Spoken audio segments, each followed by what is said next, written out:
दोस्तों आज हम ज्योग्राफी पढ़ेंगे और ज्योग्राफी में भौतिक भूगोल पढ़ेंगे। यानी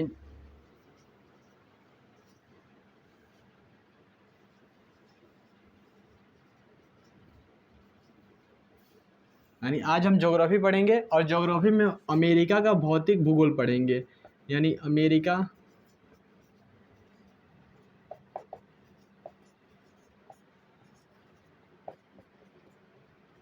इससे पहले हमने बताया था कि भूगोल होता क्या है। और भूगोल के जो है स्थलमंडल, जयमंडल और जो है वायुमंडल और जो है जलमंडल को हम भौतिक भूगोल भी कहते हैं, मानवीय भूगोल किसे कहते थे इसे भी हमने बताया था। और जो है अमेरिका के कुछ भौतिक भूगोल में हमने जो है अटलांटिक महासागर, पैसिफिक ओशियन, हडसन की खाड़ी और जो है बफिंग की खाड़ी और बेरिंग जल संधि के बारे में भी कुछ चीज़ें जो है बताई थी।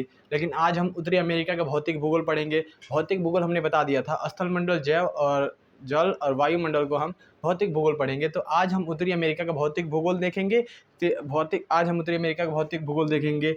यानी भौतिक भूगोल में जो है स्थलमंडल आता है, तो सबसे पहले हम स्थलमंडल देखेंगे। यानी अमेरिका का हम स्थलमंडल देखेंगे। यानी स्थलमंडल देखेंगे, यानी लिथोस्फीयर।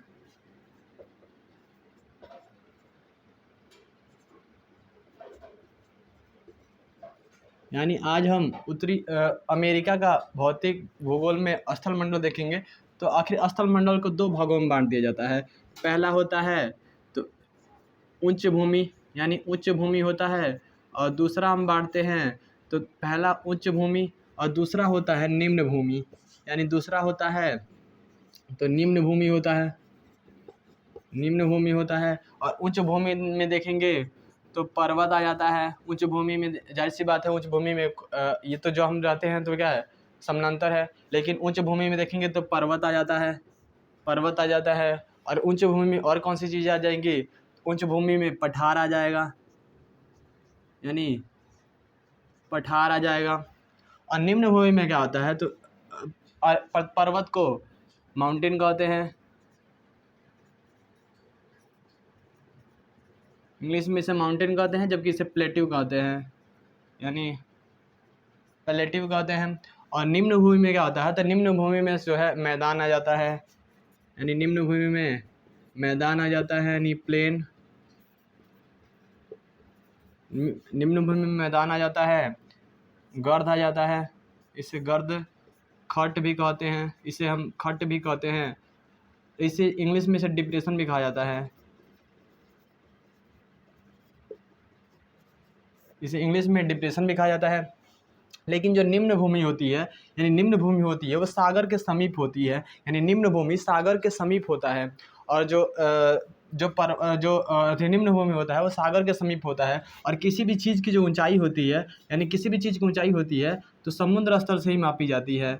यानी समुद्र स्तर से ही मापी जाती है, समुद्र स्तर से मापी जाती है। यानी इसे इंग्लिश में कहते हैं मीन सी लेवल से मापी जाती है। हाई और डेप्थ जो होता है वो मीन सी लेवल से ही मापा जाता है। कहीं आप जाते होंगे रेलवे स्टेशन तो बताता है वहाँ पर कि इसकी ऊंचाई जो है समुद्र तल से इतना है, इसकी ऊंचाई इतना समुद्र तल से है।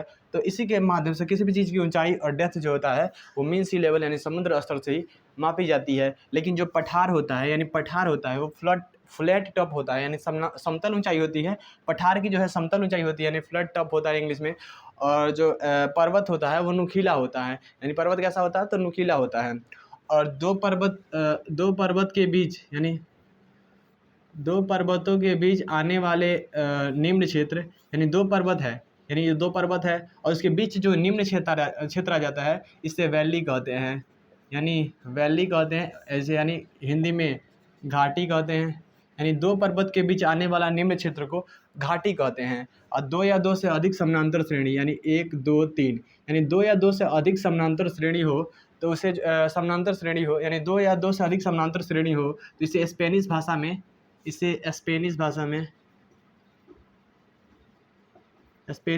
इसे जो है टोल्डेरा कहते हैं। इसे स्पेनिश भाषा में टोल्डेरा कहते हैं। जिस तरह से आप जो है अमेरिका में देखेंगे तो टोल्डेरा कौन कौन से है, तो अमेरिका में देखेंगे टोल्डेरा कौन है,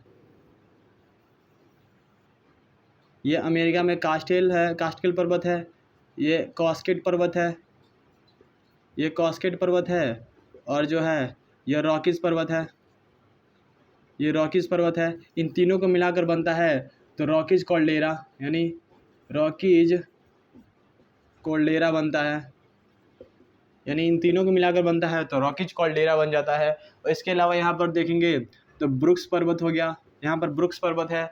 और यहाँ पर देखेंगे तो अलास्का पर्वत है। यहाँ पर कौन सा पर्वत है? अलास्का पर्वत। एक ब्रुक्स पर्वत है और ये है अलास्का पर्वत है, अलास्का पर्वत है। हालांकि फोल्ड माउंटेन दो तरह के होते हैं, यानी ये ब्रुक्स पर्वत है और ये अलास्का पर्वत है।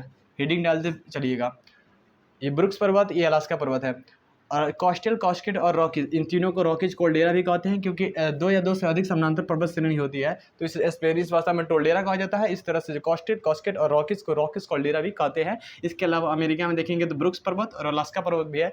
और पर्वत दो तरह के होते हैं, एक होता है न्यू फोल्ड माउंटेन, यानी एक होता है न्यू फोल्ड माउंटेन होता है, यानी एक न्यू फोल्ड माउंटेन होता है, एक होता है ओल्ड फोल्ड माउंटेन, यानी ओल्ड फोल्ड माउंटेन होता है। जिस तरह से भारत में देखिएगा तो भारत में हिमालय पर्वत अभी नवीनतम है, यानी न्यू फोल्ड माउंटेन है। ये फोल्ड माउंटेन दो प्लेट से टकराने से बना है, यानी मोड़ के बना है। तो दो तरह के फोल्ड माउंटेन होते हैं, एक होता है ओल्ड फोल्ड माउंटेन, एक होता है न्यू फोल्ड माउंटेन। तो हिमालय जो है वो न्यू फोल्ड माउंटेन है, जबकि अरावली पर्वत भारत में जो राजस्थान में है वो क्या है? वो ओल्ड फोल्ड माउंटेन है, जो दुनिया की सबसे पुरानी पर्वत श्रेणी है, तो फोल्ड माउंटेन है। उसी तरह से अमेरिका में देखेंगे तो ओल्ड फोल्ड माउंटेन है, यानी ओल्ड वलित पर्वत है, तो वो है आपलेशियन पर्वत, आपलेशियन पर्वत है। ये रहा अमेरिका की प्रमुख पर्वत श्रेणियाँ। जो अमेरिका के जो ओल्ड फोल्ड माउंटेन है तो आपलेशियन पर्वत है। अब हम जो है इनकी प्रमुख चोटियों को देखेंगे कि आखिर कौन कौन सी इसमें चोटियाँ हैं। जो पर्वत तो हम देख लिए, लेकिन अब चोटी देखेंगे कि जो अमेरिका है उसमें उनके पर्वतों पर कौन कौन सी जो है बड़ी बड़ी चोटियाँ हैं।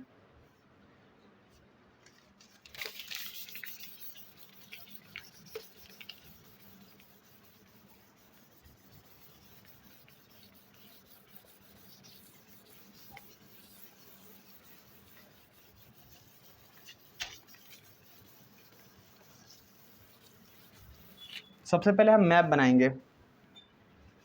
मैप बनाना तो आ गया होगा आपको। सबसे पहले हम मैप बनाएंगे तो हम देखेंगे कि उत्तरी अमेरिका में आखिर जो है उत्तरी अमेरिका सॉरी बोल दे रहे हैं, लेकिन अमेरिका में कौन कौन सी चोटियां हैं। यानी हमने पर्वत बता दिया था, ये कौन सा पर्वत है बता दीजिए, फर्स्ट नंबर। और ये दूसरा कौन सा पर्वत है, ये बता दीजिए। और ये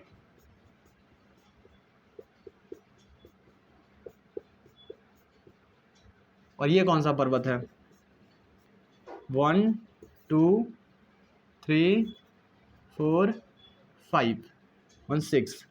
तो इसका नाम है ब्रुक्स पर्वत, इसका नाम है अलास्का पर्वत, इसका नाम है कास्टेल, कास्केड और रॉकीज, जिसको रॉकीज कॉल्डेरा भी कहते हैं। और एक ओल्ड फोल्ड माउंटेन है जिसका नाम है आपलेशियन पर्वत। अमेरिका की जो सबसे ऊंची चोटी मानी जाती है, यानी अमेरिका की जो सबसे ऊंची चोटी है तो वो है ब्रुक्स पर्वत की, जो अलास्का पर्वत की सबसे ऊंची चोटी है, यानी अमेरिका की सबसे ऊंची चोटी है, ये अलास्का है। अलास्का हमने बताया था कि अलास्का को जो है रूस का जो ज़मीन था, लेकिन अमेरिका ने खरीद लिया है, तो ये अमेरिका का ही ना ज़मीन हुआ। तो ये अमेरिका की जो सबसे ऊंची चोटी मानी जाती है, तो अलास्का पर्वत की जो सबसे ऊंची चोटी है जिसका नाम है माउंट मैकिनले, यानी माउंट मैकिनले, जिसका नाम बदलकर बराक ओबामा ने तो जो है दिनाली कर दिया है, जिसका नाम बदलकर बराक ओबामा ने क्या कर दिया है, दिनाली। और अमेरिका जो कनाडा की जो सबसे ऊंची चोटी है, यानी कनाडा की सबसे ऊंची चोटी है, तो यहाँ पर है कनाडा की सबसे ऊंची चोटी जिसका नाम है तो लोगोन नाम है सबसे ऊंची चोटी। और अमेरिका के मुख्य भूमि, ये मुख्य भूमि है अमेरिका की, ये तो दूर है अमेरिका से, लेकिन ये अमेरिका की मुख्य भूमि है। तो अमेरिका की मुख्य भूमि की जो सबसे ऊंची चोटी है तो यहाँ पर है कास्टेल पर्वत की जो सबसे ऊंची चोटी है जिसका नाम है तो बिटिनी है, यानी बिटिनी पर्वत जो है बिटिनी चोटी जो है सबसे ऊंची चोटी है अमेरिका की। हालांकि उसके अलावा जो है आपलेशियन पर्वत की जो सबसे ऊंची चोटी है तो वह मैकिनले है, माउंट मिचेल है, यानी माउंट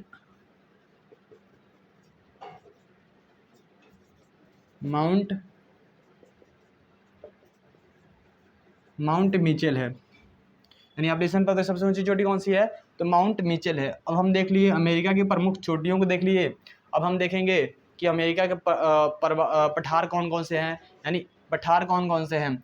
तो हमने बताया था कि जो दो प्लेट आपस में टकराते हैं, यानी जब दो प्लेट आपस में टकराते हैं तो एक फोल्ड माउंटेन बनता है, या तो ये पर्वत जो है नीचे चला जाता है और ये पर्वत नीचे ऊपर चला जाता है, एक पर्वत के दूसरे, एक प्लेट दूसरे प्लेट नीचे चला जाता है, एक प्लेट मैग्मा बन के बाहर निकलता है ज्वालामुखी के थ्रू, ऐसे होता है। और जब कभी दो प्लेट आपस में टकराते हैं तो जो चट्टान वाला मजबूत हिस्सा होता है, इसी में जो मजबूत जो चट्टान वाला हिस्सा होता है, यानी चट्टान का हिस्सा होता है, वो मुड़ नहीं पाता है, और अगल बगल की जो मिट्टी होती है, अगल बगल के जो ब्लेड्स होते हैं वो मुड़ जाते हैं, और मुड़ने के बाद और ये वाला हिस्सा भी कुछ थोड़ा बहुत उठ जाता है और समानांतर से खड़ा हो जाता है। इसी को ही हम क्या कहते हैं? अंतर पर्वतीय पठार, यानी अंतर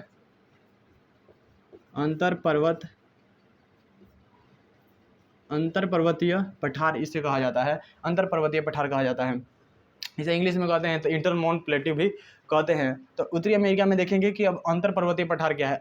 ये कॉन्सेप्ट समझ लिए कि दो प्लेट आपस में टकराते हैं तो जो चट्टान वाला हिस्सा होता है मुड़ नहीं पाता है, और आसपास की जो मिट्टी होती है वो मुड़ जाती है, इसलिए जो बीच का पठार बन जाता है उसे अंतर पर्वतीय पठार कहते हैं। अब हम अमेरिका में देखेंगे कि कौन कौन से जो है अमेरिका के प्रमुख अंतर पर्वतीय पठार हैं। तो अमेरिका के प्रमुख अंतर पर्वतीय पठार देखेंगे। आप इसका स्क्रीनशॉट ले सकते हैं या फिर नोट्स बना सकते हैं।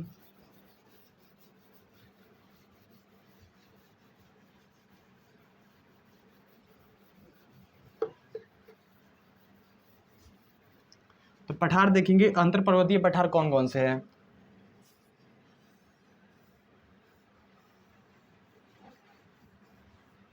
यानी अंतर पर्वतीय पठार कौन कौन से हैं, तो यहाँ पर जो ब्रुक्स और अलास्का पर्वत के बीच में जो एक पठार है जिसका नाम है यूकोन का पठार, यानी यूकोन का पठार है। और यहाँ पर एक पठार है जिसका नाम है, तो वो है इसका यहाँ पर एक पठार है जिसका नाम है कोलंबिया का पठार है। और यहाँ पर एक पठार है जिसका नाम है कोलोराडो का पठार, यानी कोलोराडो का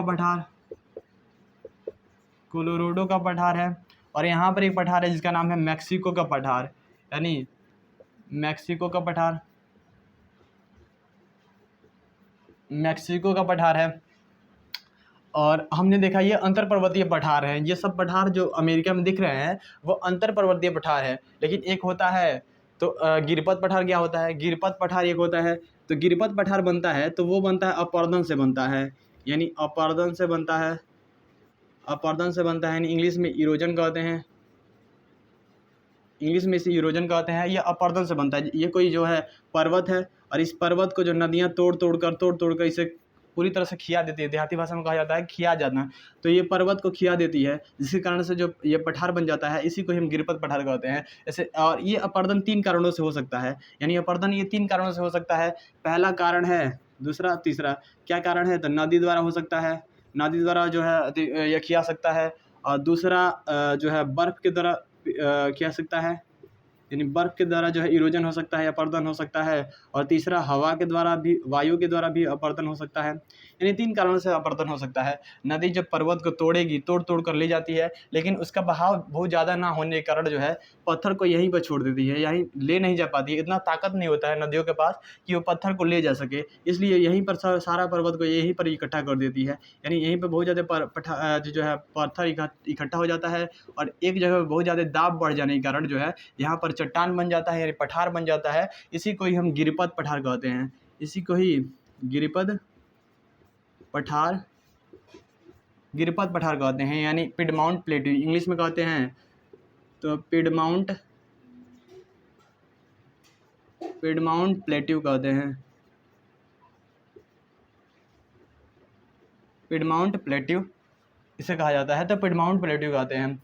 तो अब हम देखेंगे कि जो गिरपत पठार है वो अमेरिका में कौन से ऐसा पठार है, गिरपत पठार कौन सा है। तो ये आपलेशियन पर्वत हमने बताया था, आपलेशियन पर्वत के जस्ट बगल में ही यहाँ पर एक पठार है जो गिरपत पठार है। ये गिरपत पठार का हमने कौन सा बताया था, वही वैसे ही यहाँ पर गिरपत पठार है जिसका नाम है, तो वो है एलिहनी का पठार, यानी एलिहिना का यहाँ पर एल्हिना का पठार है जो कि एकमात्र गिरपथ का पठार है। तो अमेरिका में एकमात्र गिरपथ पठार कौन सा है? तो एल्हिना का पठार है। इसके अलावा देखेंगे तो यहाँ पर जो है लॉरेंसिया लेब्राडोर हो गया, लेब्राडोर हो गया, और कैनेडियन सिल्ट। यहाँ पर क्या है? तो कैनेडियन सिल्ट है। तो लॉरेंसिया लेब्राडोर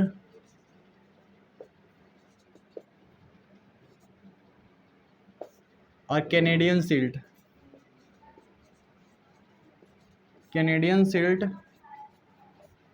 इसके बारे में बाद में चर्चा करेंगे कि जो ये अंतर पर्वतीय पठार है, लॉरेंसिया का पठार, लेब्राडोर का पठार और कैनेडियन सिल्ट। ये कैनेडियन सिल्ट है जो हडसन की खाड़ी के जस्ट ऊपर के हिस्से में है, और ये है तो लॉरेंसिया और लेब्राडोर का पठार है।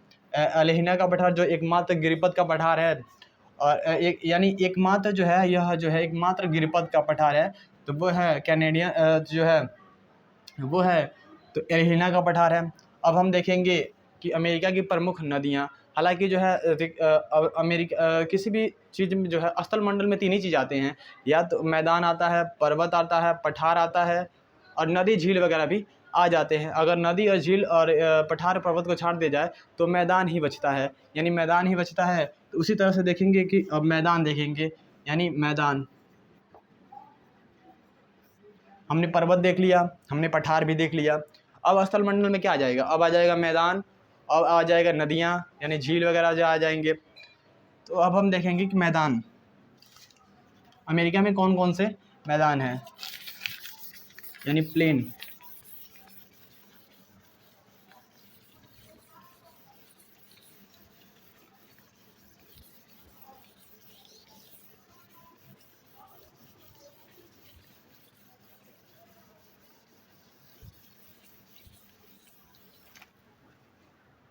अब हम देखेंगे कि मैदान, हमने चट्टान देख लिया, हमने पर्वत देख लिया, हमने चोटियाँ देख ली। अब हम देखेंगे कि आखिर जो है मैदान ही बच जाता है।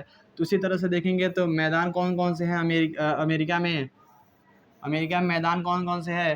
तो ये हमने देखा कि यहाँ पर पर्वत है, यहाँ पर पर्वत है, यहाँ पर भी पर्वत है, और यहाँ पर भी पर्वत है। तो जहाँ यहाँ पर पर्वत है तो बीच में ही मैदान होगा, जाहिर सी बात है। जब पर्वत छेक लेगा तो बीच में जो बचेगा वो मैदान ही होगा। तो ये कौन सा मैदान है? ये यहाँ पर मैदान है, यानी ये वाला हिस्सा में जो है मैदान है, जिसे कहा जाता है तो वो कहा जाता है ग्रेट प्लेन, यानी इंग्लिश में, हिंदी में कहा जाता है तो बृहद मैदान कहा जाता है, बृहद मैदान। और इसी बृहद मैदान में प्रेरी घास का मैदान आ जाता है। प्रेरी घास का मैदान अब बहुत ज़्यादा जो है क्वेश्चन में पूछता है कि प्रेरी घास का मैदान कहाँ पर है, तो अमेरिका में है। बृहद मैदान के बीच में है प्रेरी मैदान,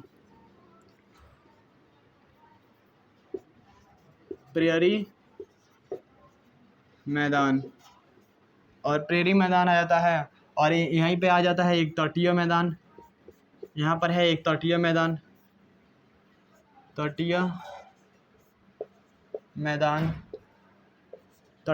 आ जाता है। अब हम देखेंगे कि अमेरिका की प्रमुख नदियाँ। तो अमेरिका के हमने मैदान देख लिया। अब हम देखेंगे कि प्रमुख नदियाँ कौन सी हैं अमेरिका की। तो अमेरिका की प्रमुख नदियाँ देख लेंगे, तब हमारा स्थल मंडल जो है कंप्लीट हो जाएगा।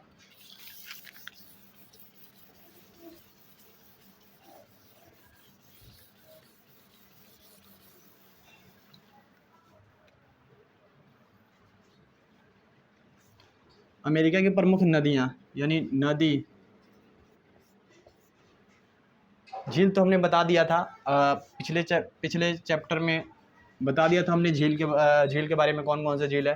Heron, Ontario, Michigan, eri, superior हमने बताया था। कनाडा में बताया था, तो वो बताया था कि जो है great bear, great slave, Athabasca, reindeer और विनिपेग जैसे झीलों का हमने बताया था। और हमने ये भी बताया था झीलों का कॉन्सेप्ट, आखिर उतने झीलों का निर्माण कैसे हुआ, इसका भी हमने कॉन्सेप्ट जो है बता दिया है। अब हम देखेंगे उत्तरी अमेरिका में नदियाँ कौन कौन सी हैं, यानी नदियाँ देखेंगे कि आखिर जो है कौन कौन सी नदी है। तो यहाँ पर अमेरिका की जो सबसे बड़ी नदी है तो मिसिसिपी नदी और मिसौरी नदी है, यानी मिसिसिपी और मिसौरी नदी सबसे बड़ी नदी है अमेरिका की। यानी अमेरिका की जो सबसे बड़ी नदी है तो मिसिसिपी और मिसौरी नदी जो है अमेरिका की सबसे बड़ी नदी है। मिसिसिपी और मिसौरी नदी तो अमेरिका की सबसे बड़ी नदी है जो मैक्सिको की खाड़ी में जाकर गिरती है, यानी मैक्सिको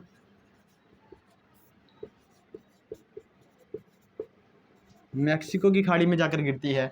और जो है इसके अलावा देखेंगे तो यहाँ पर एक नदी है जिसका नाम है, तो इसका नाम है रियो ग्रांड नदी। इसका नाम है रियो ग्रांड नदी, यानी रियो ग्रांड। यहाँ यह नदी है, क्या नाम है इसका, रियो ग्रांड नदी है, जो कि अमेरिका और मैक्सिको को अलग करती है, और मैक्सिको को अलग करती है। यानी ये रियो ग्रांड नदी है जो कि अमेरिका और मैक्सिको को अलग करती है। इसके अलावा यहाँ पर जो है बॉर्डर नदी है, तो इसका नाम है सेंट लॉरेंस नदी। यहाँ पर एक नदी है जिसका नाम है सेंट लॉरेंस नदी, यानी सेंट लॉरेंस नदी। सेंट लॉरेंस नदी किसको अलग करती है, तो कनाडा और अमेरिका को अलग करती है, यानी कनाडा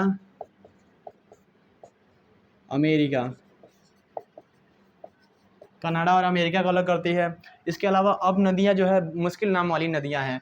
जैसे आपने देखा यहाँ पर जो हमने बताया था, कौन सा पठार है, जल्दी बता दीजिए। यहाँ कौन सा पठार है, तो यूकोन का पठार है। ये कौन सा पठार है, तो यूकोन का पठार है। तो यूकोन के पठार से यहाँ नदी निकलती है, जिसको क्या कहा जाता है, नदी बहुत ज़्यादा डिफिकल्ट नाम है, क्या नाम है, तो यूकोन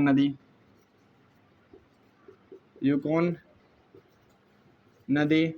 और यहाँ पर जो है, यहाँ पर कौन सा पठार है, 2 नंबर कौन सा पठार है, तो ये पठार है कोलंबिया का पठार। कौन सा पठार है, कोलंबिया का पठार। तो यहाँ से कौन सी नदी निकलेगी इस पठार से, तो यहाँ से कौन सी नदी निकलेगी, तो कोलंबिया नदी।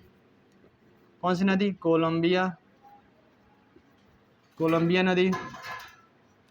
और यहाँ पर कौन सा पठार है बाबू, यहाँ पर पठार है लेब्राडोर का पठार। तो यहाँ से कौन सी नदी निकलेगी, यहाँ पर कौन सा पठार है, तो कोलोराडो का पठार है। तो यहाँ से कौन सी नदी निकलेगी, कोलोराडो नदी।